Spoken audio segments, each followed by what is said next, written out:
Good morning बच्चों। मैं आज आपको पत्र लेखन और निबंध के एक छोटा सा वीडियो भेज रही हूँ, जिसमें आपको पत्र लिखने का तरीका और निबंध लिखने का तरीका मैं बता रही हूँ। इसमें क्या है आपका कि हम लोग के दो तरह के पत्र होते हैं। एक होते हैं औपचारिक, एक होते हैं अनौपचारिक। औपचारिक मतलब होता है ऑफिशियल लेटर और अनौपचारिक मतलब होता है हमारा जो फॉर्मल लेटर जो होता है वो। तो पहला है औपचारिक जो होता है, जो कि हम लोग ऑफिस में लिखते हैं या हम प्रिंसिपल के पास लिखते हैं।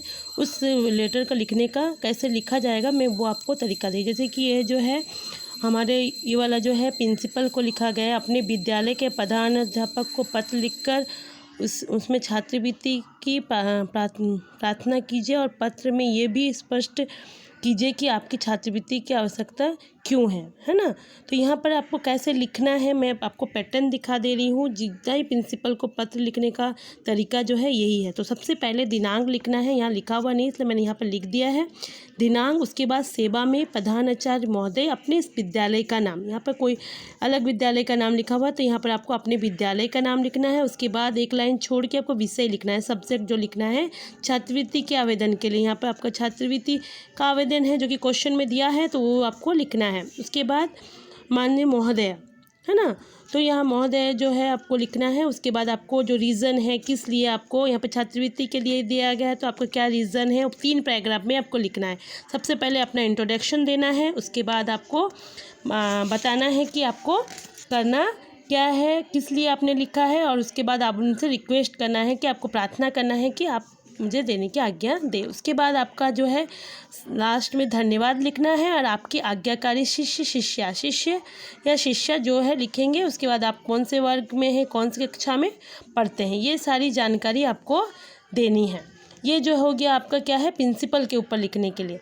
उसके बाद आपको मैं दिखा रही हूँ कि आपको यदि किसी बाहरी अधिकारी के लिए को पत्र भेजना है तो उसके लिए आप क्या करेंगे। तो ये तो हमारा प्रिंसिपल के पास हो गया।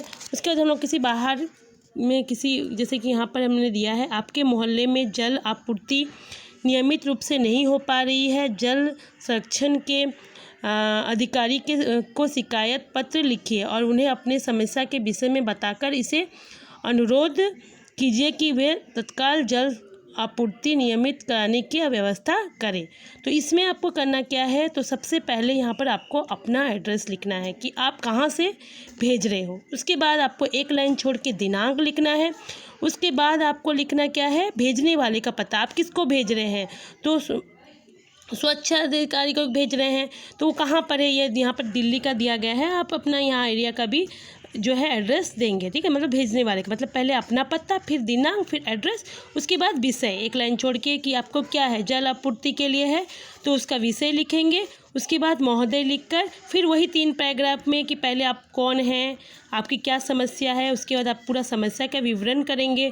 उसके बाद आप मुझसे रिक्वेस्ट करेंगे कि जल्दी से जल्दी मेरा ये कार्य कर दे। उसके बाद धन्यवाद, उसके बाद भवदीय अपना नाम कि या मैं भवदीय लिख के आपका नाम। ये तरह हो गया आपका, ये हो गया दोनों ऑफिशियल लेटर हुआ, एक तो प्रिंसिपल के पास और ये प्रिंसिपल वाले में सिर्फ स्कूल का एड्रेस लिखना है और कुछ नहीं, और जिसमें लेकिन अपना एड्रेस, उसके बाद क्या लिखना है भेजने वाले का पता को भी लिखना है, मतलब अपना पता और जिसको आपने भेजा उसके पता, 2 एड्रेस लिखना है।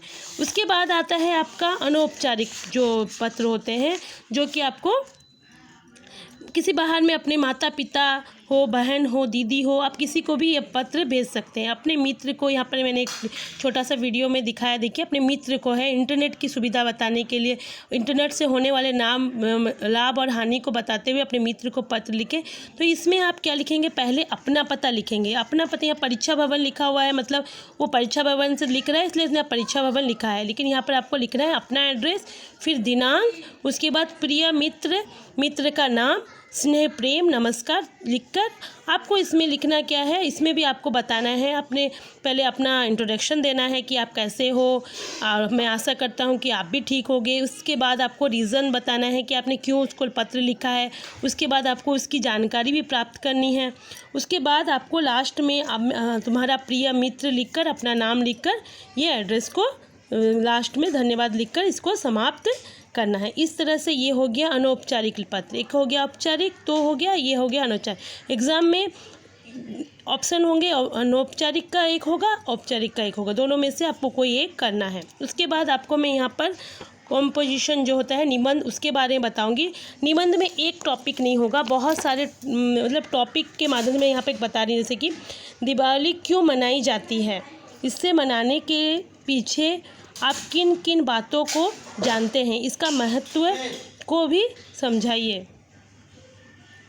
तो यहाँ पर क्या हुआ है ना, यहाँ पर दिवाली जो है क्यों मनाया जाता है, दिवाली किस लिए मनाया जाता है, ये सारी बातें लिखेंगे। उसके बाद आपको क्या लिखना है ना, इसमें आपको बताना है क्या कि उनसे जुड़ी कुछ घटना के बारे में बताना है। तो यहाँ पर बहुत सारे प्रश्न पूछे हैं। एक कॉम्पोजिशन में खाली दिवाली लिखा हुआ नहीं कि खाली दिवाली लिखे, इसमें पूछा है दिवाली क्यों मनाते हैं, उनको मनाने के पीछे किन किन घटनाओं का उल्लेख किया गया है, ये सारी बातें को आपको इस कॉम्पोजिशन में लिखना है। इस तरह से बहुत सारे आपके बुक में उदाहरण दिए गए हैं कॉम्पोजिशन का, मतलब एक टॉपिक नहीं होगा बल्कि उसमें बहुत सारे चीज़ उसमें पूछे गए होंगे। यहाँ पर एक और है, देखिए, दूरदर्शन से के बारे में आप क्या जानते हैं, आप इसके संदर्भ में उसकी क्या उपयोगिता है, इसके होने वाली कुछ हानियों और को भी की और भी संकेत कीजिए। मतलब यहाँ पर उसने सिर्फ हानि पूछा है, लाभ नहीं पूछा है। तो ये समझ, दूरदर्शन है क्या, ये हमारे किस कहाँ काम आते हैं, कैसे हम लोग उसका उपयोग करते हैं। उसके बाद हमको यहाँ पर उसकी सिर्फ हानि लिखना है। तो यहाँ पर जो पूछा जाएगा उसी के ही अकॉर्डिंग आपको इसका आंसर देना है। ठीक है, ये आपका इस तरह से आपका आएगा निबंध, कॉम्पोजिशन जो है इस तरह से आपका कॉम्पोजिशन आएगा। इसमें हो गया आपका कॉम्पोजिशन हो गया। उसके बाद आएगा आपका अपठित भाग। अपठित में क्या होगा कि एक आपका कहानी होगा, उसके माध्यम से 5 क्वेश्चन आंसर पूछे जाएंगे जो कि आपके बुक में दिया गया है। अपठित गद्यांश जो होता है वो एक कहानी के माध्यम, यहाँ मैं एक छोटा सा दिखा दे रही हूँ।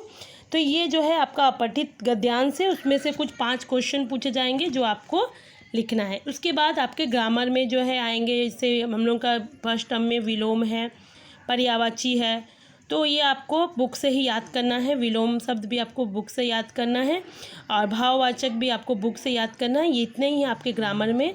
और अब ये सब मैंने जो आपको टॉपिक दिए हैं कुछ लिखने के लिए, आप उसको इसी जो लेटर जो दिए हैं, पत्र जो दिए हैं, उसको उसी के ही फॉर्मेट के अनुसार आपको लिखकर दिखाना है। धन्यवाद।